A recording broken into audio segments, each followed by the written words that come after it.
You're listening to Drinks and a Movie with your host, Rudy. Spoiler alert.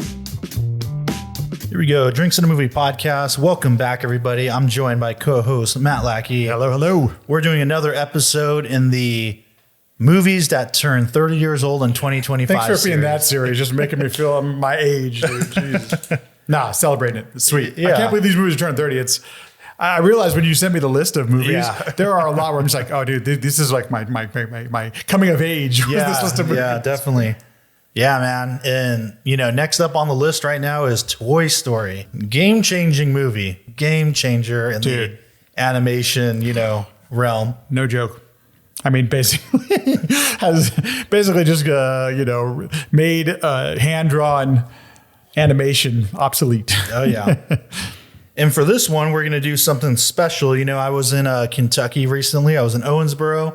And I got to go to the Jim Beam Distillery, which was kind of a bucket list item for me. And how cool was that, man? It was awesome, man. It's such a beautiful, nice place. The restaurant was great. The one thing that kind of bummed me out was when you do the tour, you don't go into the actual rick house. Oh, interesting. Like there's a bunch of big ones, but you don't go into it. So that was a little bit of a bummer, but it was a good experience. Let me pour this so it'll open up, and then we'll talk about it a little more. You get to see all the different areas of production, everything like that, where they. Yep. What do they call it? It's not fermentation. What the hell do they call it? Yeah, there's fermentation. There's fermentation. And they have all the bubbles and stuff. Yeah. Or they do some of the single barrels and stuff like that. I'm trying. I know we've done some corn whiskeys before, but we've never done a Hardin's Creek, right? No. So, what we're going to do right now, everybody, I just poured it. This is the Hardin's Creek Golden Origins corn whiskey coming in at 11 years old. Column distilled, if that matters to you. 106 proof. And this was the 2024 release that was not released in California like the other ones. Yeah, this one was like Kentucky only. So I kind of accepted the fact that I would never have it.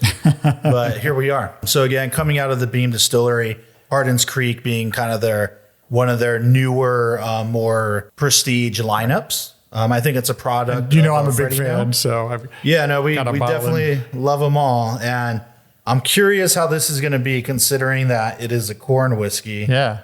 And, so you say 2024, is that the first year of it, or have they released corn whiskeys before, just still local? I don't think they did any corn whiskeys prior to this. Gotcha. I think this is the first. And then, so aged in used bourbon barrels. This is from Claremont. So I'm going to read about it here real quick. Go for it. The book is about the size of his fingernail, just to let you know. Yeah. So and we got a few pages here. Here we go. It started at the creek, and it started with corn, the grain from which everything else grew. Golden Origins transports us back to 18th century Kentucky. This could literally be the beginning of Jumanji, but okay, go ahead. Sorry. To the very beginning, to a land rough and rugged, but blessed generously with corn. Oh, shit, I skipped a page. Oh, geez. Nah, we're good. Well, I'm sure it's Kentucky. What you're talking about. Generously with corn. To plains rich with raw potential, to the place where the story of bourbon turned its first page. Here, corn wasn't just a crop. It was more akin to gold. Not a kernel was ever laid to waste. Whatever wasn't eaten was preserved, distilled into whiskey, and then that precious liquid was drunk, bartered, or sold. Kentucky's origins were founded on and fueled by the humble corn grain and the golden whiskey that came from it. Both remain at the heart of what we do today. With this corn whiskey, we put forth our time-honed craft to honor the crop that started it all then and carries us forward now.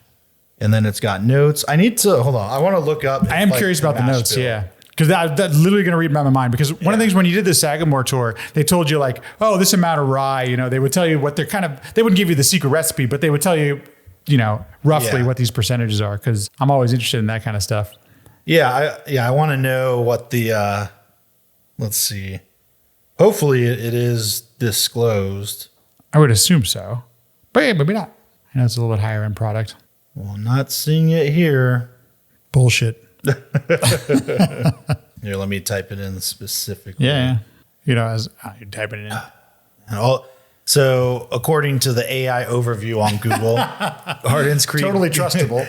Golden Origins has a mash bill of at least 80% corn. Okay. It is a straight corn whiskey, meaning it is distilled from a mash that is at least 80% corn. Yeah. The rest of the mash bill can consist of other grain, like rye, wheat, barley. So I just I wouldn't be surprised if it's over 70, like 3/4. That's what I was thinking. Yeah. Yeah, for a corn whiskey, let me check what somebody said on Reddit if they happen to get the numbers, because I would be curious. Like, all right, how much rye is in it? And if you can't trust the AI summary, you can definitely trust the Reddit commenters.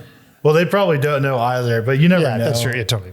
No, it's a good place. So even this, it says undisclosed. Undisclosed. Okay, so they're not disclosing it. But you got to assume it's it's got to be pretty heavy on the corn side of things. All right, well, let's go. So we'll look at the flavor notes after we taste it. No problem. I just don't want to be influenced too much. Totally. Here we go.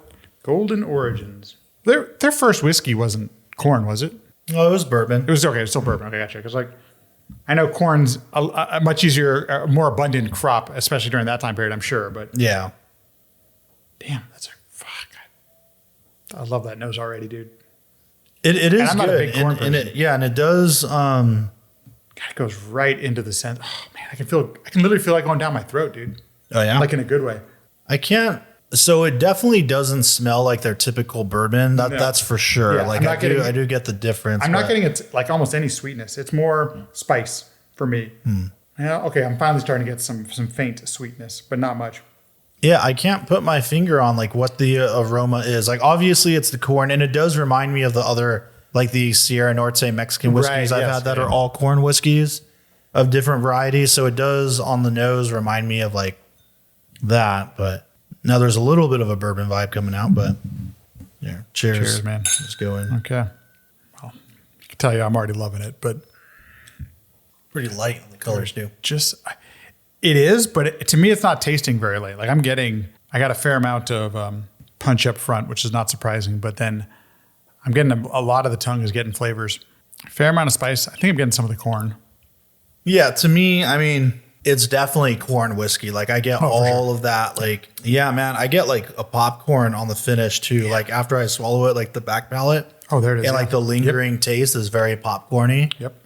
With a little bit of a sweetness on it. Maybe like almost like a kettle corn. Like I don't want to say too sweet, but it's definitely there. I actually would say mine's a little bit more like normal popcorn. I'm not getting the kettle, but I can understand where it's just a hint of sweetness. Yeah. Very little though. That's what I got in the nose too. Yeah. Like literally if you just ate like just plain corn, you know? Let's see what they have to say, because I'm having trouble deciphering anything else out of it. I wanted to say something floral, but that's not it. It's almost like earthy. The only way I could describe some of that up front is for me. Or some of the middle of my tongue is getting something earthly, which is a stupid way to describe it. But I mean, that's valid. So on the nose, subtle notes of corn and toasted oak. No shit. That is correct. Yeah. We're in the 90s. No duh. Right. I can go with my duh. Duh. Let's see. Palate. Delicate balance of caramel and vanilla. That was tough. Maybe. There's so much spice. Maybe it hides some of the caramel and vanilla, but I didn't quite. Maybe it does hit with some like spice on the very front for sure. I agree with that. It's got that bright kind of zaps the tongue a little bit, a little on the rugged side. I get that sweetness, but more of that like, corn sweetness on the back end. Finish, lingering notes of char. Man, I feel like even they phoned it in on the little notes right there. You got a nice story, but the tasting notes are...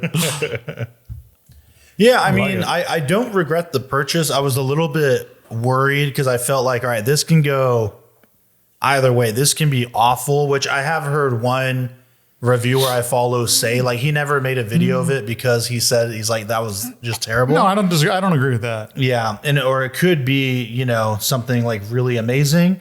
For me, it's kind of in the middle zone. It's not bad. It's not amazing. I mean, it's a corn whiskey, and I think that's interesting. Sure. Especially coming from this line. And being 11 years old, I don't know that you see too many high-aged corn whiskeys. The only other one I've had recently was a few years ago. Heaven Hill had the 18-year-old one, or it was 18 or 19. And that one I just kind of thought was fine. We did the Sierra Norte corn, right? I don't remember which ones we did together. Okay. But we probably have done at least two of them. I remember liking those. And so like this, I actually really like this. However, if I've got other choices in front of me, especially with the Hardin Creek label on it, I'm going to choose one of those. By the way, did it come in the tin? No, they don't all come in the tin. Okay, Just gotcha.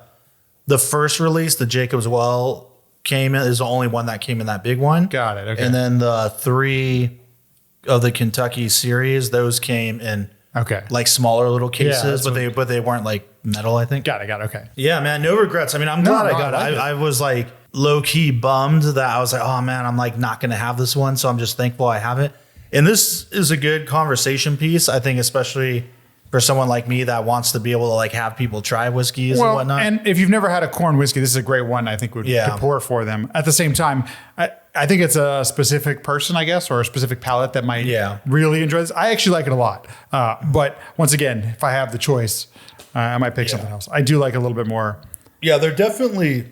I like a little bit more sweetness, which is really weird for me to say. No, that's not normally the truth. But with this recipe, I like a little bit more of the sweet. And that's the thing. I would think that it would be even sweeter than a typical bourbon because it's more corn than anything else. But I don't know. And I mean, 11 years old, like it's definitely had plenty of time to get like that vanilla caramel flavor out of the barrel. And once you get to that 10-ish year zone, then you start getting some of the cherry and like fruit vibes. So they definitely had it in there for a good amount of time. But yeah, I'm kind of surprised it doesn't come across sweeter. It's amazing, I guess, what like a little more rye in the mix will do to kind of help maybe bring up some of those notes or wheat or whatever, you know? Man, it still hits a lot on the front for me. I don't know if that's still you, man, but I haven't broken the seal yet on this. I don't know if I'm saving it, but I haven't broken the seal on my Hardin Creek. So it's been the last time I had any Hardin Creek was with you. So, but I like it, tasty. Yeah, I do like it more and more as like I said, I'm liking it. Man. The thing I really like about so far every time we've tried a Hardin Creek is I get full flavor throughout the entire tongue. Like it's not, you can tell the difference between this and something that is just so much more thinner and lighter that, you get a little bit up front and then that's the end of your taste. So that's what I love about these. For me, and I do agree that like the front of it still is like kind of punchy in a good way. Like it's just the right amount. And I like that all the Hardin Creeks are living in that 106, 107-ish proof. Yeah. It's a good zone. 110 might be one of them. I don't know. But I like that they don't like water it down too much. And I will say my favorite part of this one is that like sweet popcorn finish. I get like I'm still getting that where a few seconds after I swallow it as it goes down, like that nice popcorn flavor comes out. And I do love that. This is a good unique. Drinks in a movie bottle of whiskey right here. There you go. Perfect. Sure. Popcorn. Yeah. Perfect for the movies. But yeah, man, let's dig into it. Dude. Toy Story, 1995. Sergeant? Yes, sir. Establish a recon post downstairs. Code Red, repeat. We are at Code Red. Recon Plan Charlie, execute. Move, move, move, move, move. It's a big one. Walt Disney Pictures presents Star Command, come in. Do you read me? the story of two toys There seems to be no sign of intelligent life anywhere. Hello? Oh, yeah. headed for a showdown. My name is Woody. This is my spot. I am Buzz Lightyear. I come in peace. You are a child's plaything. You are a sad, strange little man. And playing by their own rules. Draw. Fuck me again. I don't like confrontations. Boss looking alien. Where? You're mocking me, aren't you? Oh, impressive wingspan. Very good. Oh, what? What? You can't fly. Yes, I can. Can't. Can. Can't. The adventure takes off when toys come to life. To infinity and beyond. Toy Story. Look out! Can. Did you see it in theaters? I did see it in theaters, and I vaguely remember certain moments. How old were you when this one came out? 93? 95. I guess I was had to have been like 6. Okay. Yeah. So the perfect age for a movie like this. Yeah, no, honestly. Yeah, literally perfect age. Yeah. I kind of like it felt like, especially as the sequels came out too, like they were aware of that, the filmmakers, like by the time you get to Toy Story 3. Yeah. And Andy's in like college or whatever. And like, that was my age. I was, I think 20 when that one came out. God. So, and then, so it hit you right at the part. That movie was just destructive. Like it wrecked you. Yeah. Emotionally destructive. Yeah. And then the fourth one years later, which I felt was very unnecessary, but I did go to check it out. And I thought that was interesting because that one very much felt like it was specifically for adults. Like, Yeah, for and I real. remember reading some stuff about that too, where people were like, "Yeah, it doesn't really feel like a kids movie." No, not at all. You know, Woody's having an existential crisis and all that, and that one was interesting too because they got to a point where they like mimicked anamorphic lenses and shit. Yeah, the where it was cinematography, it's unreal. Like some of the best animated cinematography ever, like the textures and details. And again, like the lighting is really, the lighting, the fact that they were able to, again, like create and like mimic an anamorphic lens, but in animation was like obscene. kind of wild.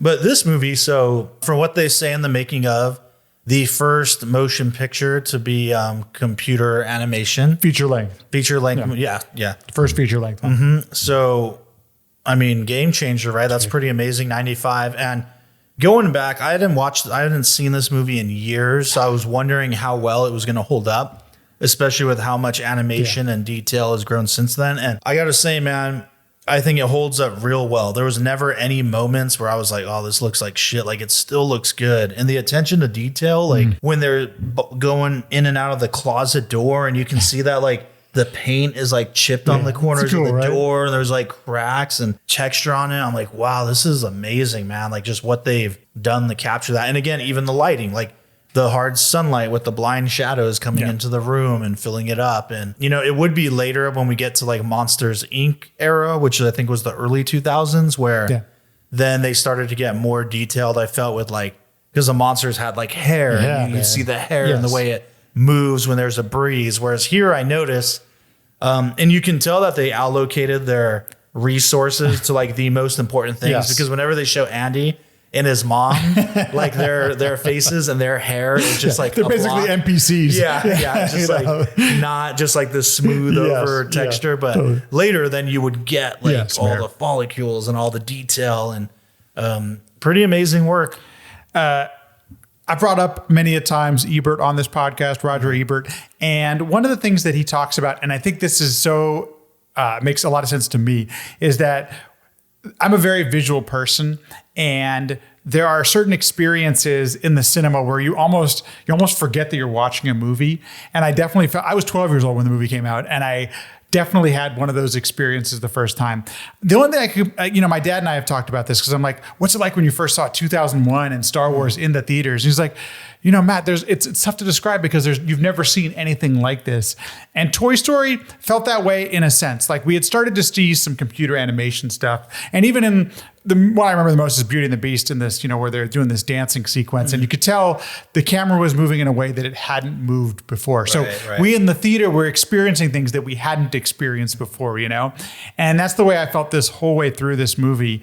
And one of the things I think that, to your point, still makes it so like it doesn't feel too dated is the story is so fun to watch. It's just a fun story to watch, but they chose toys, things that are supposed to be plastic. It's supposed to look a certain way. What a freaking brilliant choice okay, we have some limitations. People aren't going to look good doing this. So let's not make it about people. Let's not make it about animals. We can't do those well yet. Let's do about things that we can kind of make look convincing on screen. I think that was a brilliant stroke to choose that as your first feature kind of thing. Yeah, I didn't even think of it that way, but that actually makes a lot of sense. I'm sure that was part of the had to have been part of thinking, right? So I've watched a lot of behind the scenes. Like I've watched this movie, I'm sure 100 times. Like I saw it, I don't know, 5 times in theaters. I bought the DVDs, I bought the Blu-ray. I mean, I've literally owned every version. Pixar, I feel like I'm keeping them in business to a certain extent. But I love the behind the scenes. I love this movie. It's one of my favorites of all time, period. Yeah, it's great. I'm surprised I hadn't seen it in so long. And yeah, I mean, even they're so brilliant in how they incorporate the different toys, like the army men and the walkie-talkies and the little binocular guys and like the what do you call it? The speak and stuff. Spell and speak. Like the little microphone and all that. I think is just so The monkey barrel of monkey. The other thing too is like that plays. So you've got the kids who are all into it. But like to see your toys, whether you're an adult or a kid, like those things. So you already have a feeling for them.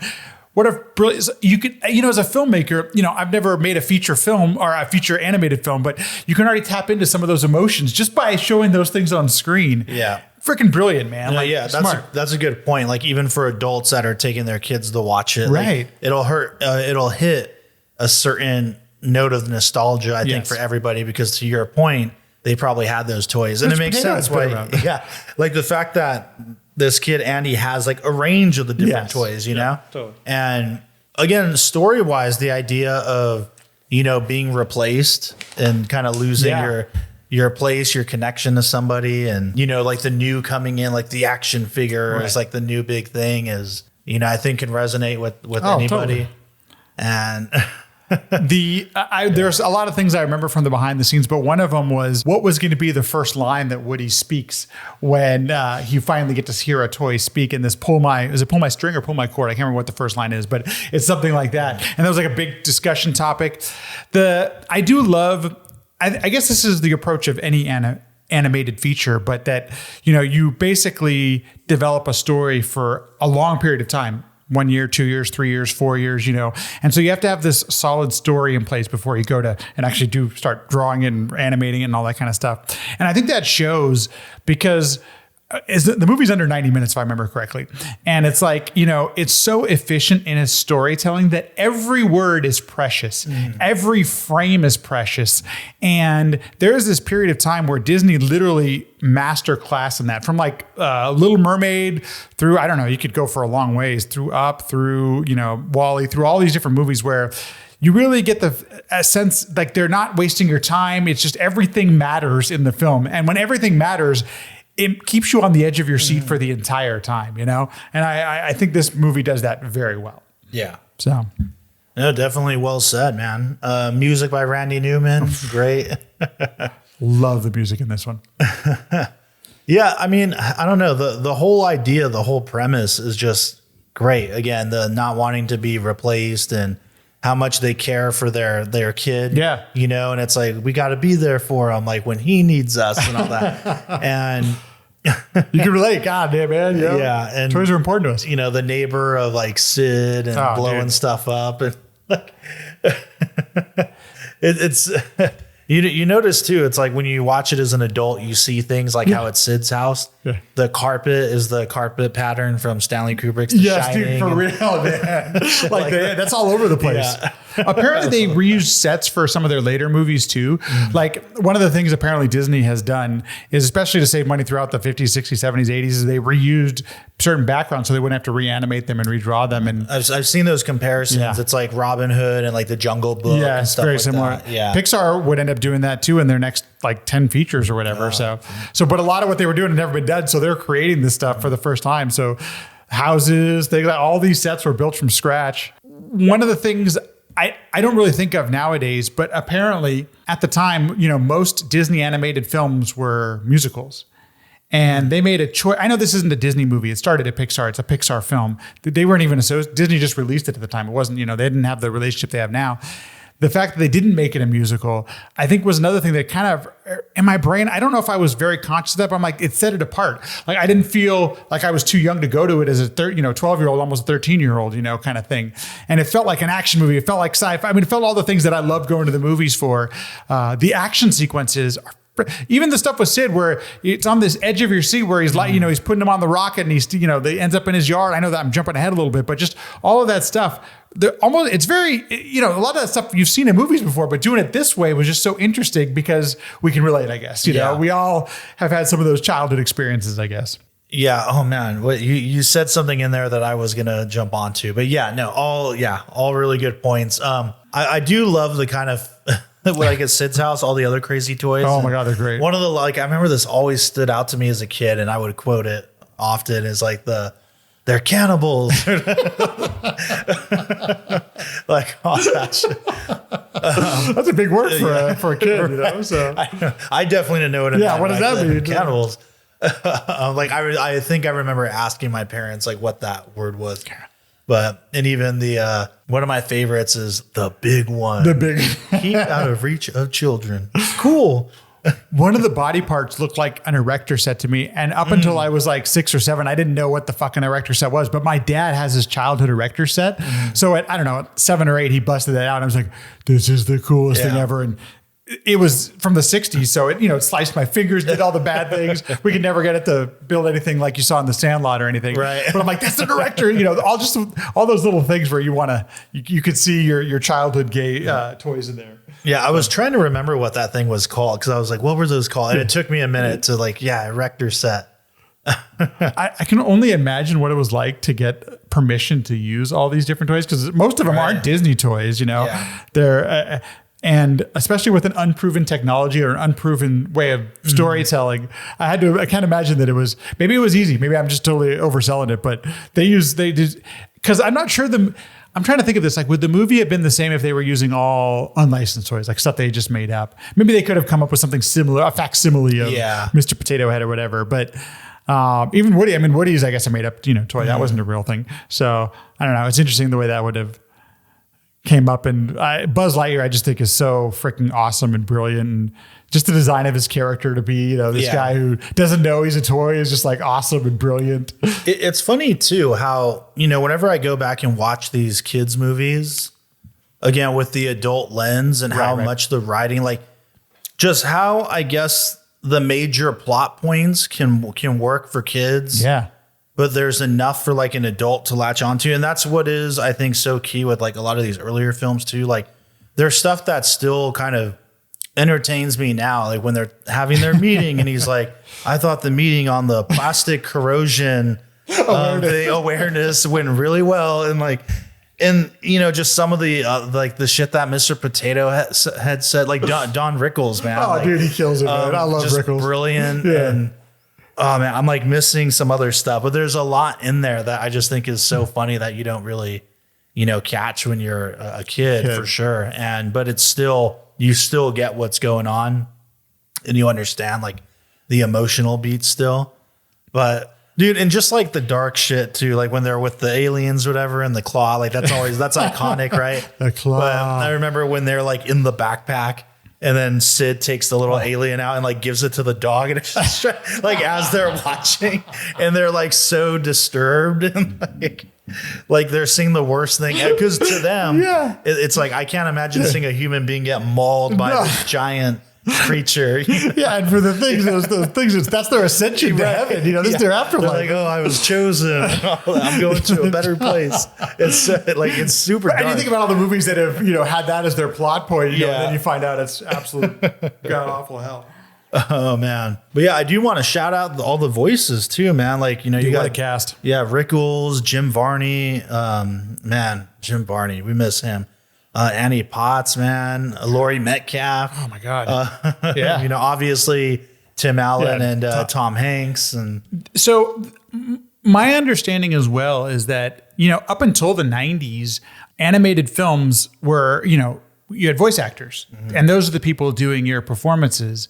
And that changed a little bit with Beauty and the Beast. But, with the Disney Renaissance, if you're familiar with the Disney Renaissance period, basically starting with Little Mermaid and on, you started to see some of that change. And, it's tough to watch the film and not think of what Tom Hanks' voice of Woody is and what Buzz Lightyear's voice is like. That's so iconic. But at the time, I just remember it feeling so perfect. And I didn't realize I was, that's when it's good. Like I was watching Woody. I wasn't watching Tom Hanks. I was watching Buzz Lightyear, not Tim Allen. And I was a huge still am a huge Home Improvement fan. So I love Tim Allen's, sense of humor and his acting. So, but the movie is so well done that you're watching those characters and not thinking about the actor behind it. Yeah, the casting is perfect, and they really kind of embody the toys that they play. Yeah. And I think of another movie I finally rewatched maybe last year that I love was Small Soldiers. Oh, geez. And that's another one that like was so good in that. Dude, yes. He's so good. But like and I've realized that, because when I was a kid, I didn't think about this, but then I looked up, I'm like, I knew all these voices. What are these voices? And so many of the voices of the Commandos are like the actors from The Dirty Dozen. Oh, is it really? Yeah. Okay. So it's like Jim Brown and it's Ernest Borgnine. Ernest Borgnine. Yeah. Gotcha. So some other folks and I just thought that was great. I'm like, wow, what a genius move. Yes. And because, you're Joe Dante and you're just a cool, like old Hollywood director. You're like, you're going to get, a bunch of the Dirty Dozen cast to like voice soldiers in this kid's toy movie. I just think it's genius. But yeah, man, Toy Story. it even hits the emotional notes for me. And that's the thing that I always think about the fun and the action and the nostalgia, but I also do think about Woody's place. And this is one of the things that hits me as I get older. I'm like, to be replaced, this happens to all of us at some point in our lives. I was laid off from a job. So I think about that when, just seeing Andy get kicked off the bed so haphazardly, Yeah, right. Not Andy, I'm sorry, Andy kicking Woody off the bed so haphazardly. It's funny how those little things resonate as you get older. I think that's one of the things, once again, that makes the movie timeless. Like you can relate to it at different stages of your life. And that's literally masterful filmmaking, to make that thing happen. Yeah, man. Not to mention, I'm sure you've watched the behind the scenes, but basically your smartphone was 10 times more powerful than the machines they used to create this movie. I think they only were able to export at 1080p. Maybe they could do 2K, but it wasn't much more than HD that they could get out of the computers that they were. Yeah, and I'm sure exporting. It took like a week or longer. There's some famous story that at one point they lose all the data. Maybe it was Toy Story 2, but they just happened to have a backup that some guy took home, but it didn't have the whole movie. Like there's some crazy shit stories behind the scenes too. Yeah, that's which rough. Are fun, but that's when you're working with technology nobody's used before. But what a great time. It came out exactly at the right time, hit hard. Yeah. Yeah. When you're pioneering technology, pretty amazing. And yeah, man, I don't know that I have much more to say about it. I think that's it. Just appreciating, Toy Story and its 30-year. Not all technology holds up 30 years later. And the fact that this one does, and you can look at Toy Story 4 and see it looks not completed, but you can tell how technology has evolved. It doesn't take anything away from this story. Where Jumanji, I noticed some of the effects. You were mentioning that. Yeah. You notice that, okay, a lot of these are dated, You can't say the same about this because the world they created all makes sense within that world. So very well done. And it's consistent. You're not seeing like live action with like a really bad looking monkey. It's all consistent. The monkeys. And again, like I think you can really see where they like put the bulk of their like, all right, these are the important shots and moments where we can like really show off like, I know it's silly, but I'm going to say it's like the details in they matter. Like Sid's desk. And again, the corner of the door, it's like all the little things, like as opposed to some other shots, Sid's house, like all those little things, the staircases, the house. Oh, and I was saying even things like on the street and the cars, because they have a cartoonish look to them. It's one of those things that just, once again, 30 years later, you totally accept this is a world and you're fine with watching it the way it is. And I think, it just goes to show as well that ultimately it's the story and the storytelling, right? Yes, like exactly. There's a consistency of the effects, which I think do still hold up. And if the story wasn't as good, then it just wouldn't matter. We wouldn't be talking about it now, Totally agree. That's what really kind of makes it happen. And that's something that I think, Disney has been missing for a while, in my opinion. Yeah, but not just me. That's you have to look for it. I really did like. What's the one with the jazz musician who died? Soul. Yeah. Soul. At the same time, storytelling has changed, and I think that's the interesting thing to me. One of the things that, not to take us on a tangent, but so much importance seems to be placed on what characters say and the spoken word sometimes in animated films, like Inside Out is one of these, and the sequel is a reminder of this, where a lot of the characters say how they feel, which is understandable because their very being is their emotion. At the same time, I feel like a lot of films in the 90s and the 80s from Disney, they did so much with every single frame. And I'm not saying that's getting lost or anything like that, but I feel like it's so economical in where it fits so much into so little. And I'm not saying it needs to be faster or shorter or anything like that, but this is the type of storytelling I really latch onto and it resonates with me, and I continue to watch over and over again. There's some movies I've really enjoyed in animation the last 10 years, but that's the kind of thing that Miyazaki, and I haven't seen enough of his films, but apparently that's one of his approaches too, is that every frame is sacred, and if you treat it, and it feels that way with something like this. Now they had to, because this is the limits of the technology, but it still shows it, and it makes it a great viewing experience 30 years later. Yeah, dang, right on. Well, I think that's a wrap on this one, man. Love it. Yeah, Toy One of my Story. faves. One Yeah. of my faves of all time. If you haven't seen it in a while, go revisit it. It deserves another watch. You won't be disappointed with your hour and a half you spend with it. Yep. And Hardin's Creek Golden Origins. Again, you can't find this in California, but if you happen to be listening to this and you're in Kentucky, or you're traveling through, there's at least one store that's got it. There you go. Maybe more.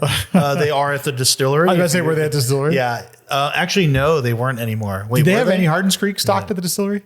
No, they're long gone. I even asked, but they're so because they make these ones. They make pretty limited. Yeah. So it's like you really got to get it. It costs but so much goddamn money. Yeah. Well, and even I don't know. Like they do, even though the SRP is kind of pricey, they still tend to live in that like $10 a year realm. Okay. Which is good. Like the other ones, 17 years old. It's like they were like 160, 170. And I'm definitely down with that, especially when you get, other ones that are like $300 and up, $1,000, whatever. So I do appreciate that. And I feel like most people still don't even know about Hardin's Creek. Like anytime I bring it up, people don't know what I'm talking about. And I'm like, I guess it's probably better to keep it that way. I guess so. Yeah. So that way, not as many. But but the ones that do hunt for them, like really hunt for them. So what you're saying is stop doing episodes with Hardin's Creek in it, so the word doesn't get out. You know what? I do regret when I was at the distillery, I didn't think to ask like, what's the next one gonna be? Oh yeah. Like I'm really curious what they're gonna do. What are they doing next? Hopefully it's something like really wild, Rudy, in all fairness, doesn't matter. You're going to buy it anyway. I will, yeah. If it comes to California. But then again, maybe not, because this didn't come here, and here we are. Right, there you go. But yeah, that's a wrap, everyone. Thanks for listening. Cheers. Thank you for listening to the Drinks in a Movie podcast. You can now find us on Instagram at Drinks in a Movie Pod, where we'll be posting photos from all the various films that we discuss. You can also email us at drinksinAmoviepod@gmail.com. Please rate, review, and subscribe, and thank you for listening.